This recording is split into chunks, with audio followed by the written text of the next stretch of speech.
Muito boa noite, meus queridos irmãos e amigos. Graças a Deus por mais uma quinta-feira onde nós estamos aqui e a mensagem cujo título geral é Chamados, Escolhidos e Fiéis. Hoje nós vamos compartilhar a mensagem 2, cujo título é A Salvação Completa de Deus. A Salvação Completa de Deus. E gostaria de ler para os irmãos a passagem de Hebreus, capítulo 2, versículo 2 e 3. Hebreus, capítulo 2, versículo 2 e 3, que diz assim: Se, pois, se tornou firme a palavra falada por meio de anjos, e toda transgressão ou desobediência recebeu justo castigo, como escaparemos nós se negligenciarmos tão grande salvação, a qual tem sido anunciada inicialmente pelo Senhor, foi-nos depois confirmada pelos que a ouviram? Senhor Jesus, nós queremos agora orar em favor da Tua palavra. Senhor, pedimos que nessa hora o Teu sangue nos purifique de todo pecado, de toda impureza, e que os queridos e amados que estão agora ouvindo a Tua palavra possam ter os seus olhos espirituais abertos para verem o Teu propósito e o seu coração possa estar amolecido para que a palavra possa penetrar, Senhor, em cada coração. Oh, abre a Sua visão para nós e nos faz mais conhecedores e também que possamos entender e ver mais o Teu propósito que está dentro do Teu coração, Senhor. Nós te pedimos que o Senhor nos abençoe nessa noite, em nome de Jesus. Amém. Então, queridos, esse versículo aqui, 2, o 3, fala de tão grande salvação. E por falar em tão grande salvação, é cabível que a gente faça uma pergunta, né? Por que o homem precisa de salvação? Ele poderia não precisar, nós poderíamos não precisar de salvação, mas a Bíblia diz que nós precisamos de salvação. E aqui fala de tão grande salvação. Então o homem precisa de salvação porque o homem é um pecador, porque o homem caiu em pecado. Se o homem não tivesse comido da árvore do conhecimento do bem e do mal, que Deus falou para Adão no Jardim do Éden e para Eva também, que não comesse daquela árvore porque eles morreriam, se eles não tivessem comido, certamente eles teriam comido da árvore da vida. E aí o homem não precisaria de salvação, porque a salvação do homem é a vida de Deus, que estava na árvore da vida. Como ele comeu da árvore errada, então, em Romanos 5,12, diz que assim como por um só homem entrou o pecado no mundo, e pelo pecado a morte, assim também a morte passou a todos os homens, porque todos pecaram. De tal maneira que aí houve a necessidade de Deus planejar e providenciar a salvação para o homem caído. Por isso, quando o homem caiu no Jardim do Éden, que o pecado entrou no homem, então o homem sofreu alguns resultados muito ruins. E o resultado dessa queda aqui está relatado em Efésios, capítulo 2, que diz assim: Ele vos deu vida, estando vós mortos nos vossos delitos e pecados, nos quais andastes outrora, segundo o curso deste mundo, segundo o príncipe da potestade do ar, do espírito que agora atua nos filhos da desobediência, entre os quais também todos nós andamos outrora, segundo as inclinações da nossa carne, fazendo a vontade da carne e dos pensamentos, e éramos, por natureza, filhos da ira, como também os demais. Então, aqui, nessa porção que acabamos de ler, é mostrado claramente que o homem estava morto nos seus delitos e pecado. E morte aqui representa a ausência de vida. Por isso aqui diz, ele vos deu vida. Então, quando uma pessoa morre, quando uma pessoa está morta, o que é que ela necessita? Ela necessita de vida. Então, o que é a morte? A morte é a ausência de vida. Então, o homem aqui estava morto nos seus delitos e pecados. Não é? Então, como diz aqui, estando vós mortos nos vossos delitos e pecados. Então, hoje, as pessoas, na verdade, que ainda não creram em Jesus, que ainda não receberam Jesus, e que ainda não se converteram ao Senhor Jesus, todas elas são como mortos-vivos. Pessoas que estão trabalhando, estudando, cuidando de família, pegando transporte, dirigindo carro, comendo, bebendo, mas para Deus são pessoas que estão mortas nos seus delitos e pecados. Então, a primeira consequência que o pecado trouxe ao homem, quando Adão comeu da árvore do conhecimento do bem e do mal, foi que a morte penetrou no ser humano. E a morte, quando penetrou no ser humano, a Bíblia mostra que o homem, então, no seu espírito humano, ele ficou mortificado no seu espírito. Então, a morte afetou o espírito do homem e o espírito do homem ficou sem função, ficou mortificado. De modo que agora o homem que foi criado por Deus com espírito, alma e corpo, tinha no seu espírito agora a morte atuando.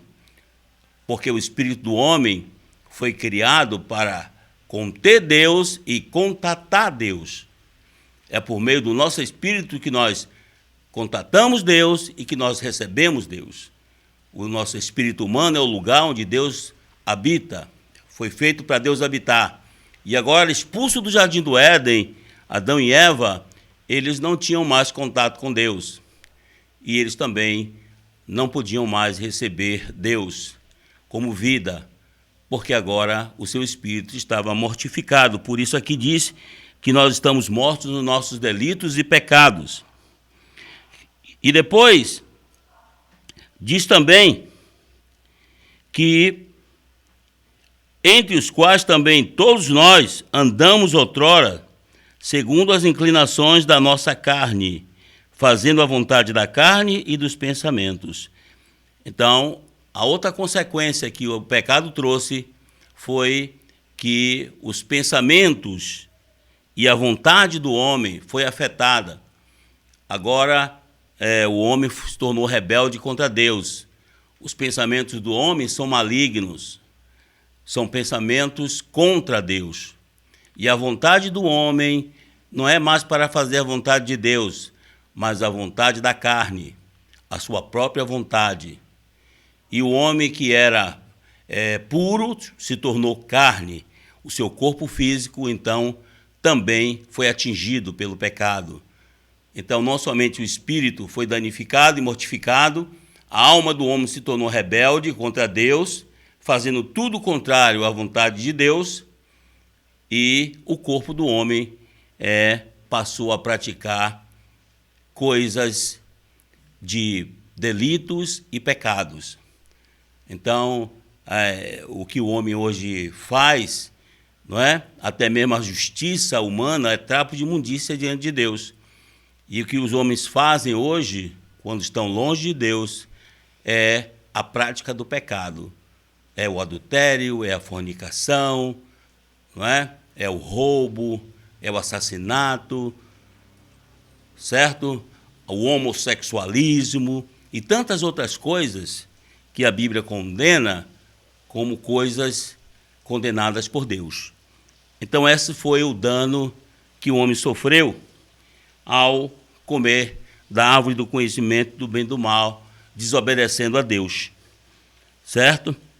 Mas podemos dizer também que diante de tão grande queda, né, o homem caiu de uma maneira muito grande, também Deus promoveu uma tão grande salvação. Por isso que em Hebreus 2, capítulo 3, que lemos, diz que como escaparemos nós se negligenciarmos tão grande salvação? Assim como o pecado nos trouxe tão grande queda, também a Bíblia nos mostra que Deus nos proporcionou tão grande salvação. É o Senhor Jesus. E nós podemos ver em 1 Tessalonicenses 5:23, 1 Tessalonicenses 5:23, diz: o mesmo Deus da paz vos santifica em tudo, e o vosso espírito, alma e corpo sejam conservados íntegros e irrepreensíveis na vinda de nosso Senhor Jesus Cristo. Então isso mostra que o nosso espírito, alma e corpo precisam de ser santificados. Então, essa é o trabalhar de Deus dentro da sua tão grande salvação. Deus tem uma salvação completa, plena, para cada um de nós. E Deus, então, deseja santificar o nosso espírito, Ele quer santificar a nossa alma e Ele também deseja santificar o nosso corpo. Essa é a plena salvação que Deus proveu para o homem caído, o homem pecador, ó Senhor Jesus. Então, irmãos, queridos e amados amigos, essa salvação, ou seja, essa santificação, a santificação do espírito, da alma e do corpo, ela tem um processo. Há um processo chamado processo da santificação. E como é que se inicia esse processo para Deus nos santificar? Santificar o nosso espírito, a nossa alma e o nosso corpo. Em João 1:1, né, o Evangelho de João, capítulo 1, versículo 1, diz: no princípio era o Verbo, e o Verbo estava com Deus, e o Verbo era Deus. E no versículo 14 desse mesmo capítulo diz: e o Verbo se fez carne e tabernaculou entre nós, cheio de graça e de verdade. E vimos a sua glória, glória como do unigênito do Pai. Então, em João 1:1 mostra que no princípio era o verbo significa palavra, não é? E o Verbo estava com Deus e o Verbo era Deus. Então, isso prova que o Verbo que estava no princípio não só estava com Deus, o Verbo que existia desde o princípio, que estava com Deus, esse Verbo era Deus. E no 14 diz que o Verbo se fez carne. Ora, se o Verbo era Deus, e depois diz que o Verbo se fez carne, logo, quem se fez carne? Deus, não é? Se o Verbo era Deus e o Verbo se fez carne. Então, isso significa que Deus se fez carne. E como ele se fez carne? Quando Jesus Cristo nasceu da virgem humana chamada Maria. Quando Maria concebeu aquela criança cujo nome o anjo disse que seria chamado Jesus, ele era o próprio Deus. Portanto, Jesus é Deus encarnado para vir salvar o homem. E o anjo disse para Maria e José: e ele salvará o povo dos seus pecados. Certo? Então, Jesus Cristo é Deus, né, é o Deus encarnado para vir, para viver com os homens como homem, a fim de salvar o homem, derramando o seu precioso sangue para remissão dos pecados, para perdão dos pecados, para justificar o homem diante de Deus, para reconciliar o homem com Deus e para santificar o homem. Tá certo? Então, o sangue nos dá o perdão dos pecados, o sangue nos justifica, o sangue de Jesus, aqui também diz que o sangue nos redime, não é? Nós temos o perdão dos pecados em Mateus 26, 28, quando Jesus estabeleceu ali a sua mesa e o pão e o vinho ali, o cálice, e ele disse que aquele vinho representava o seu sangue, que era para remissão dos pecados. Remissão dos pecados significa perdão dos pecados. E em Romanos 5:9, a Bíblia diz que o sangue de Jesus nos justificou, nos justifica, né? Nos torna justo diante de Deus. E em Efésios 1:7 nos mostra que o sangue de Jesus Cristo também nos redime, nos redimiu, não é? E nos deu a remissão dos pecados. Então também o sangue nos redime. Redimir significa comprar de volta, não é? Comprar de volta. Satanás nos enganou, nos cativou, nos levou cativo pelo pecado, nos fez cativo pelo pecado, não é? Nos fez nos afastar de Deus e estar no reino dele, mas Jesus veio para, com o seu sangue, não é? Nos libertar do império das trevas e nos transferir para o reino do Filho do seu amor. Ele nos comprou de volta para Deus, ou seja, ele nos redimiu. E também o sangue de Jesus nos reconcilia com Deus. Isso está em Romanos 5:10. E em Hebreus 13, versículo 12, por fim nos mostra que o sangue de Jesus nos santifica, né? Nos santifica, ou seja, nos purifica, para que nós possamos nos tornar um vaso puro para receber Deus como o nosso conteúdo. Para que Deus possa habitar em nós, é necessário que o sangue de Jesus faça esse trabalho, não é? De perdão, justificação, redenção, reconciliação e santificação. Então, a morte do Senhor na cruz foi verdadeiramente uma vitória para o homem, uma vitória para Deus e uma derrota para Satanás. Porque através da sua crucificação, ele destruiu todas as coisas negativas que nos impedia de ter acesso a Deus, certo? E na sua ressurreição, ele pôde, então, liberar a sua vida para nós, para nos santificar de maneira disposicional no nosso interior. Ó Senhor Jesus! Por isso, hoje, Deus deseja trabalhar, né, em nós a sua natureza divina. Depois que Jesus morreu e ressuscitou, ele tornou-se um Espírito que dá vida. E por meio disso, ele pôde agora entrar nos seus crentes, não é? Entrar naqueles que nele crê. E todo aquele que crê em Jesus, recebendo Jesus, porque a Bíblia diz, mas a todos quantos o receberam, deu-lhes o poder de serem feitos filhos de Deus, a saber os que creem no seu nome, os quais não nasceram do sangue, nem da vontade da carne, nem da vontade do homem, mas de Deus. Isso está em João 1, versículo 12 e 13. Então, mostrando então que nós, quando recebemos Jesus, nós nascemos de Deus, porque recebemos a vida santa e a natureza divina.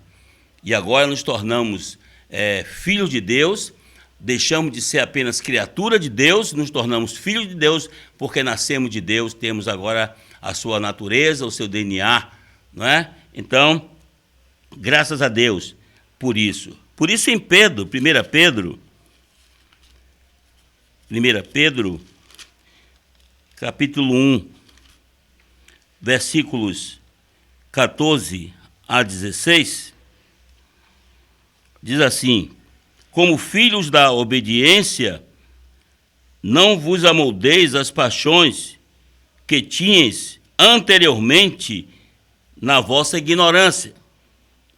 Pelo contrário, segundo é santo aquele que vos chamou, tornai-vos santo também vós, mesmo em todo o vosso procedimento, porque escrito está: sede santos, porque eu sou santo. Então aqui mostra que nós precisamos ser santo em nosso procedimento. Por quê? Porque Deus é santo. Então, queridos irmãos, ser santo não é uma questão de você não ter erro ou falha. Depois de crente, depois de crer em Jesus, ser batizado, nós ainda temos falha, nós ainda temos erros e nós ainda temos pecados. Contudo, aqui diz que nós devemos ser santos em todo o nosso procedimento. Por quê? Porque diz: sede santos, porque eu sou santo. Então, ser santo não é simplesmente você se apartar, digamos assim, de algumas coisas que você acha que é pecaminosa. Ou seja, você evitar de assistir televisão, não é? De ir a um cinema, de ir a uma praia, de ir a um shopping. Aí, se você começar a se poupar de ir a esses lugares, então você se torna santo. Então, se você se vestir de uma maneira assim, né, que o seu corpo esteja todo coberto, né, como aquele hábito, então você se torna uma pessoa santa. Não é isso que é santificação. Não é isso que é ser santo. Ser santo é você fazer parte da natureza de Deus, porque somente Deus é santo. Deus é único. Deus é único, certo? Podemos dizer que em todo o universo não existe ninguém santo como Deus é santo. Somente Deus tem santidade. Portanto, Deus é único, não é? Ele é o único que pode nos santificar, porque somente Ele tem o elemento da pureza, da santificação. O resto da criação de Deus e todos os homens da terra, todos foram afetados pelo pecado. Todos se tornaram impuros. Mas Deus quer vir nos santificar com a sua vida e a sua natureza divina, porque Deus é santo. Quando temos Deus habitando em nós, vivendo em nós, daí nós podemos nos tornar santos.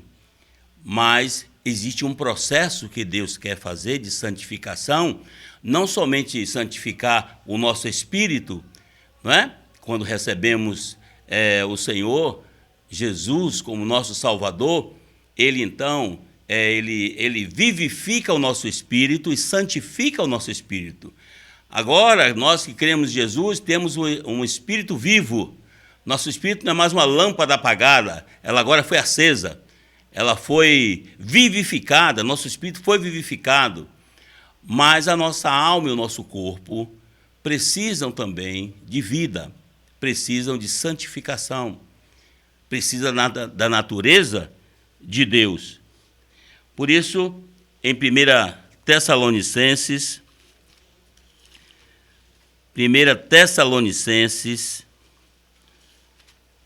capítulo 4, versículo 3, diz assim: pois esta é a vontade de Deus, a vossa santificação, que vos abstenhais da prostituição. Então aqui mostra que a vontade de Deus é a nossa santificação. É que sejamos santificados. E santificados como? Através da natureza divina. Certo? Através da natureza de Deus. E aí eu quero ler com vocês 2 Pedro, capítulo 1, versículo 4, que diz assim: pelas quais nos têm sido doadas as suas promessas, preciosas e muito grandes promessas, para que por elas vos torneis coparticipantes da natureza divina, livrando-vos da corrupção das paixões que há no mundo. Então, essa é a maneira de nós sermos livrados, como diz aqui, da corrupção e das paixões que há no mundo. É nós sermos participantes da natureza divina, porque Deus é santo. Quando Deus vem para dentro de nós, Ele então muda nosso viver, não é? Ele muda o nosso procedimento e nós passamos a ter um viver diferente, ou semelhante ao de Deus, ou do Senhor Jesus quando estava aqui na terra. O Senhor Jesus, Ele foi a expressão corporativa de Deus aqui na terra.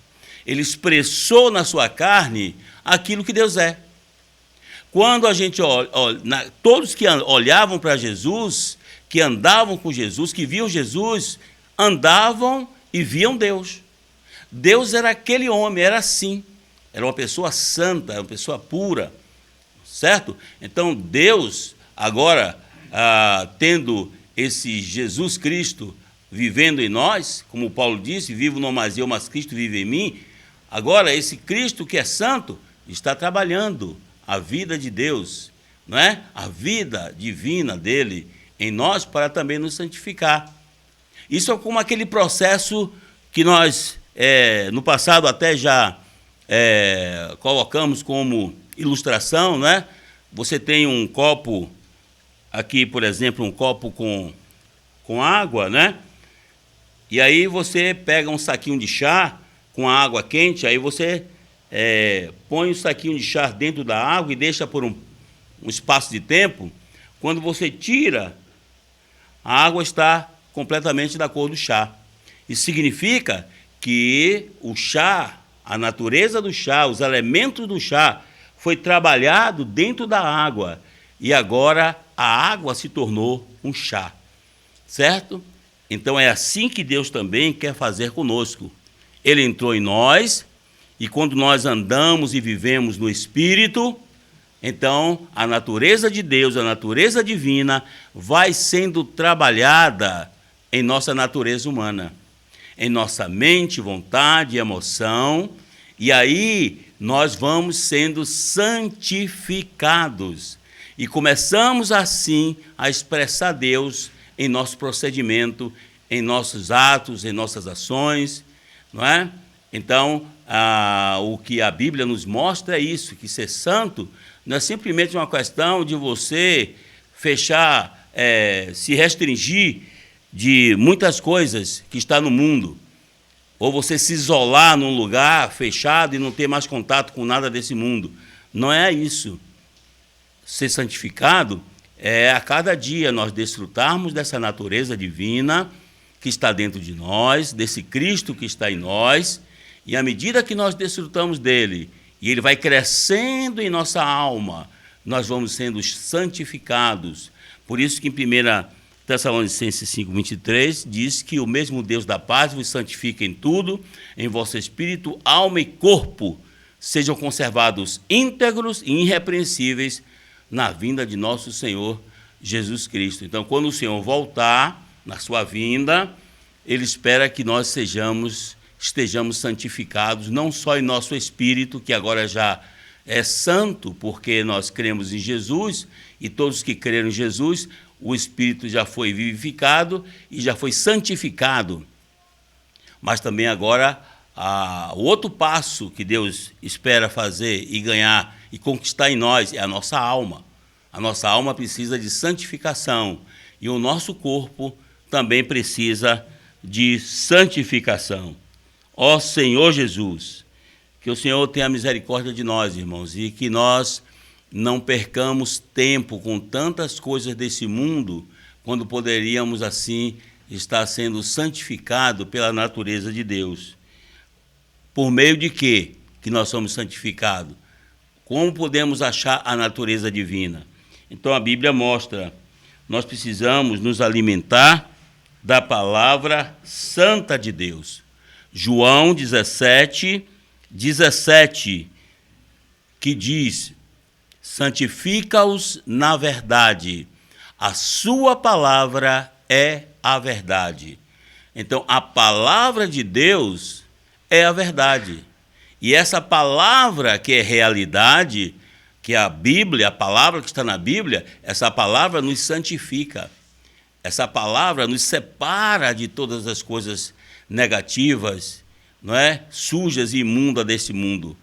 E ela pode transformar o nosso ser para sermos santos como Deus é santo. Então, a primeira coisa que nós precisamos é nos apegar à palavra. Por isso que em Hebreu diz que nós não devemos negligenciar tão grande salvação. E nos apegar às verdades, não é? Essas verdades que é a palavra de Deus, certo? Essa palavra é a verdade. Então, um crente, se ele quer cada vez mais ser santo, ele precisa cada vez mais ter contato com a palavra de Deus. Gastar tempo na palavra. Comer a palavra. Jesus disse, quem de mim se alimenta, por mim viverá. As minhas palavras são espírito e são vida. Queridos irmãos e amigos, então, nós temos um caminho prático para nos tornar cada vez mais santos. É nós nos envolvermos, comermos, digerirmos a palavra de Deus. Porque essa palavra de Deus, que é a verdade, ela nos santifica. E não somente isso, não somente a palavra, mas também o nome do Senhor e o Espírito do Senhor também nos santifica. E eu queria ler com vocês 1 Coríntios, capítulo 6, versículo 11, que diz assim, tais fostes alguns de vós, mas vós vos lavastes, mas fostes santificados, mas fostes justificados, em o nome do Senhor Jesus Cristo e no Espírito do vosso Deus. Então aqui diz que nós fomos santificados, nós fomos lavados, fomos santificados e fomos justificados no nome do nosso Senhor Jesus Cristo e no Espírito do nosso Deus. Então, o nome de Jesus nos santifica. Quando nós invocamos, ó Senhor Jesus, todo aquele que invocar o nome do Senhor será salvo. Não apenas salvo da perdição eterna, mas também somos salvos, não é? Das coisas negativas que há em nosso interior, que está em nossa mente. Muitas vezes nós estamos com a mente ainda sobrecarregada de coisas impuras. Então, qual a maneira de você se livrar desses pensamentos? É você invocar, ó Senhor Jesus. Quando você invoca, ó Senhor Jesus, você é salvo. A sua mente volta para o Espírito. E no Espírito, você começa a desfrutar de vida e paz. Aí você começa a receber o infundir da natureza divina que está no nosso espírito. E aqui fala do Espírito do nosso Deus. Por quê? Porque o Espírito de Deus é santo, por isso é o Espírito Santo, certo? O Espírito Santo, esse Espírito que agora habita em nós, ele é santo. Porque o Espírito Santo é o próprio Deus, que é o Deus triuno, ele é o Pai, ele é o Filho e ele é o Espírito. Ó Senhor Jesus. Então, quando Jesus morreu e ressuscitou, a Bíblia diz que os discípulos estavam com medo dos judeus, trancados naquela casa, Jesus apareceu. E ele disse para os discípulos, Pai seja convosco. E depois, em João 22, ele disse, recebei o Espírito Santo, soprou para dentro do discípulo, certo? Quando ele soprou aquele sopro, os discípulos que ali estavam, todos receberam dentro do seu espírito, dentro de si, o Espírito Santo. E a partir dali, eles foram regenerados e eles passaram a ser participantes da natureza divina, certo? E houve uma mudança naqueles primeiros discípulos que receberam o Senhor Jesus e receberam o Espírito Santo. Ó Senhor Jesus. Então, esse Espírito nos santifica. Por isso que quando Paulo escreveu a carta a essa igreja, né, aos Coríntios, no versículo 2 do capítulo 1, ele diz assim: a igreja de Deus que está em Corinto, aos santificados em Cristo Jesus, chamados para ser santos, ou seja, chamados santos, com todos os que em todo lugar invocam o nome de nosso Senhor Jesus Cristo, Senhor deles e nosso. Então, aqui a igreja em Corintos, eles estavam sendo santificados em Cristo Jesus. Por isso eles foram chamados santos. E com todos que em todo lugar estavam invocando o nome do Senhor. Então, o nome do Senhor, ele nos santifica. E o Espírito do Senhor nos santifica, assim como a palavra do Senhor também nos santifica. Então, essa é a maneira de nós sermos diariamente, no nosso viver diário, ser santificado nesse processo de santificação, até Deus santificar completamente a nossa alma e, futuramente, quando Ele voltar, Ele santificará também e glorificará o nosso espírito. Ó Senhor Jesus! Por isso, amados, a santificação visa a glorificação. Então, por que é que nós hoje precisamos ser santificados? Porque Deus deseja que alcancemos a glorificação, certo? Então, por falar em glorificação, nós temos aqui em 2 Coríntios, capítulo 3,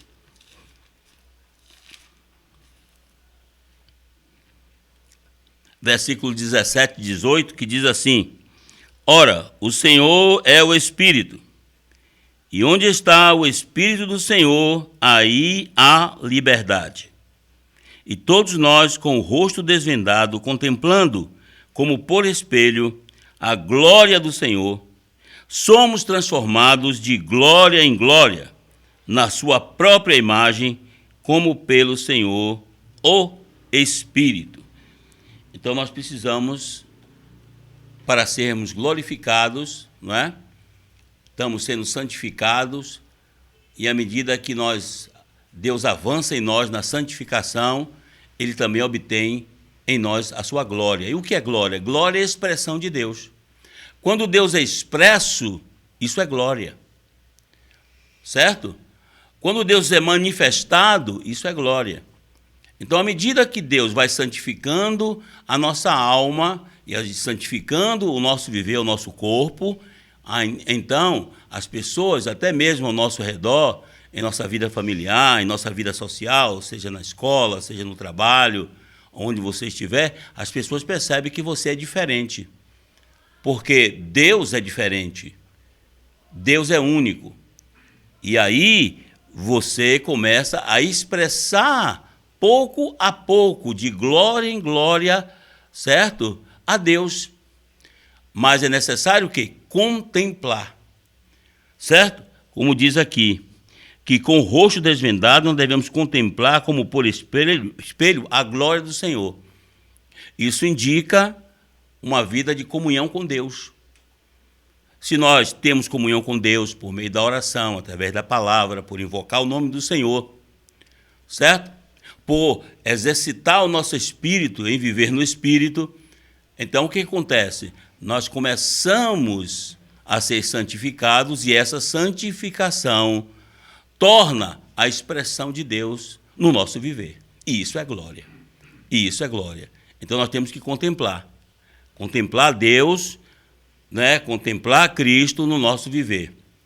Por exemplo, em Mateus 25, nós temos uma parábola, que é a parábola das 10 virgens, que diz que 5 eram nécias e 5 eram prudentes.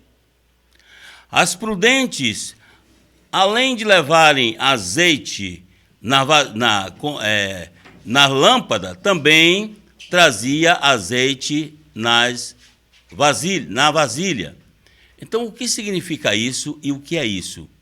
Certo? Significa que as virgens prudentes, na lâmpada tinha azeite, ou seja, tinha espírito no seu espírito.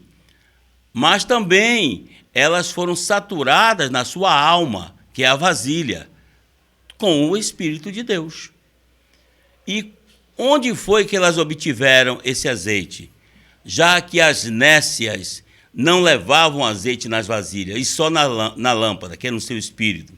Sim, as nécias também eram regeneradas, também tinham se convertido, tinham a vida de Deus, tinham a natureza divina, mas somente no seu espírito.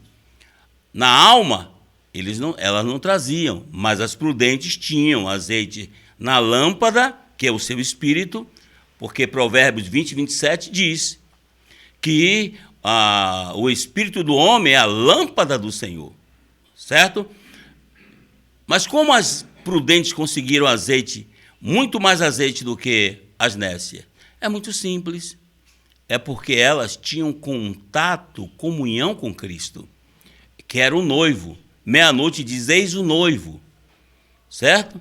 Todas elas adormeceram, ou seja, morreram, dormiram no Senhor, certo? Mas um dia, quando o Senhor voltou, elas vão ter que se levantar, os mortos ressuscitarão. E as prudentes estavam cheias de azeite na sua alma, mas as nécias não traziam azeite consigo, nas suas vasilhas, né?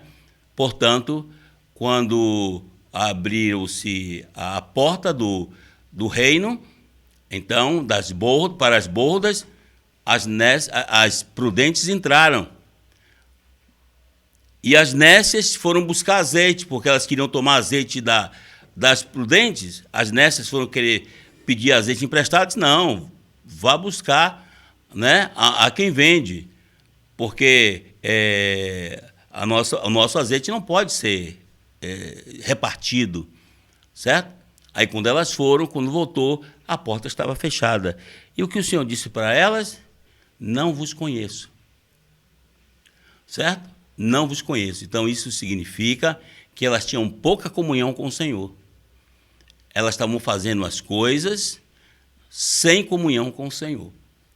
Então hoje, se nós queremos ser transformados, santificados em nossa alma e cada dia, né, alcançando um grau de glória, né, de glória em glória, queridos irmãos, nós precisamos ter uma vida mais de oração, uma vida de envolvimento mais com a palavra de Deus. Precisamos a cada dia estar invocando o nome do Senhor, em todo momento estar invocando o nome do Senhor, e precisamos exercitar o nosso espírito para andar e viver no espírito, porque a Bíblia diz, andai no espírito e jamais satisfareis a concupiscência da alma, da carne. Se vivemos no espírito, andemos também no espírito. Então é isso que foi assim que elas conseguiram, as prudentes conseguiram encher suas vasilhas de azeite.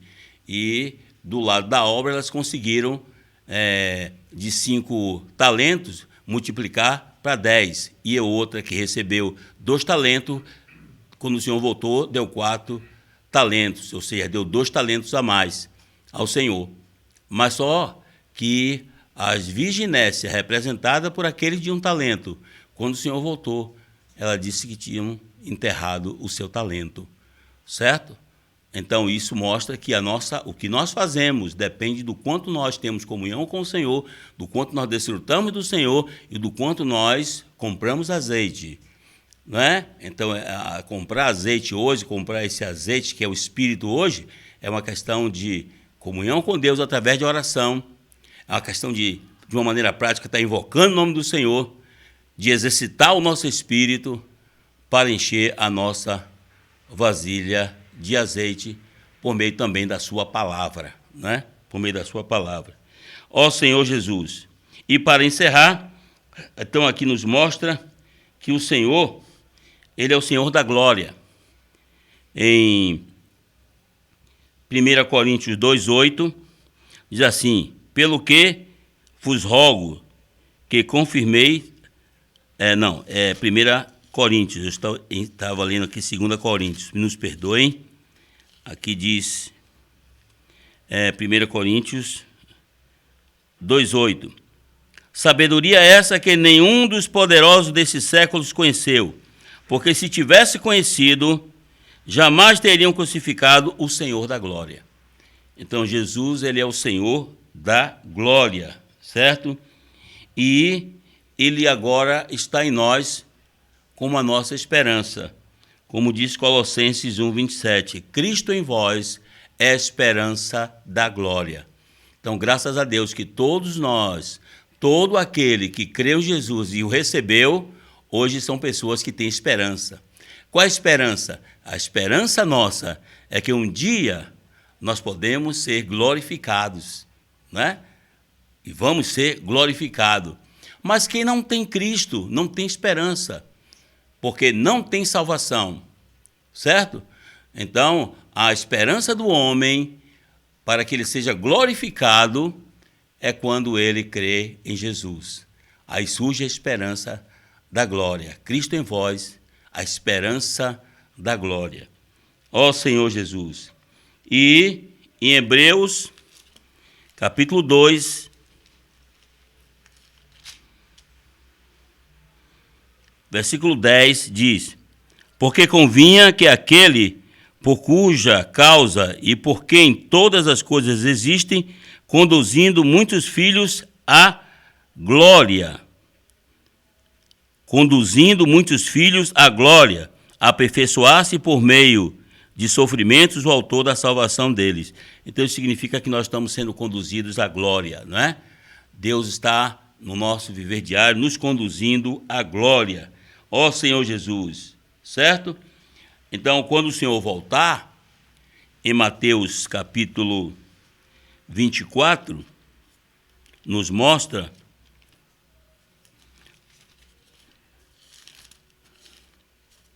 Mateus 24, versículo 30, diz assim: então aparecerá no céu o sinal do Filho do Homem.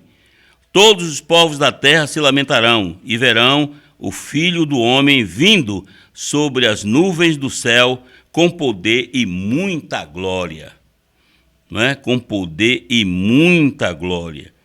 Então aqui mostra que o Senhor, quando vier, por um lado ele vem em glória, não é? Ele virá do terceiro céu para essa terra, virá na sua parousia oculta, depois ele vai se manifestar, não é? A glória dele vai resplandecer.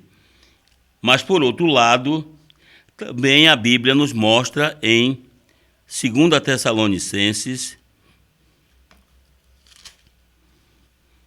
capítulo 1, versículo 10, diz assim: quando vier para ser glorificado nos seus santos e ser admirado em todos os que creram, naquele dia, porquanto foi crido entre vós o nosso testemunho. Aleluia! Por um lado, o Senhor virá exteriormente com glória, cheio de glória. Ele é o Senhor da glória. Mas, por outro lado, quando ele vier, aqui também diz que ele será glorificado em nós. Ou seja, a partir do nosso interior, a glória do Senhor Jesus se manifestará. E as pessoas admirarão a glória de Deus em nós. E nós seremos glorificados. Ó Senhor Jesus. Então, queridos irmãos, em Filipenses 3,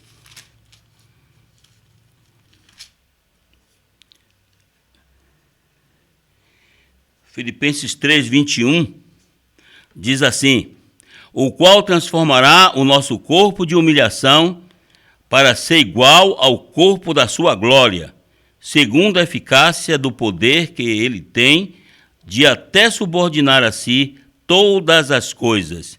Então aqui mostra que o Senhor, ele vai nos conformar, né? Ele vai transformar esse nosso corpo de humilhação, esse corpo frágil, que pega a Covid, não é? Que sente dor, não é? Que fica enfermo.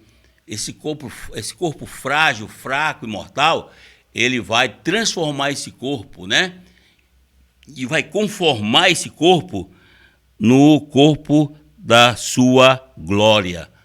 Então, o nosso corpo finalmente também será glorificado.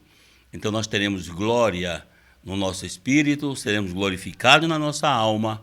Hoje Deus quer glorificar a nossa alma, né? E por fim, quando Ele vier, Ele vai também glorificar o nosso corpo. Então a santificação visa a glorificação. Essa é a salvação completa de Deus para cada ser humano, para cada pessoa, certo? Então hoje Deus quer nos dar tão grande salvação. Ele quer salvar o nosso espírito, Ele quer salvar a nossa alma e também, futuramente, Ele vai salvar e glorificar o nosso corpo. Que Deus nos abençoe e que nós possamos ter uma noite maravilhosa, cheia da glória de Deus, tá ok? Então, até a próxima, se Deus assim permitir. Amém.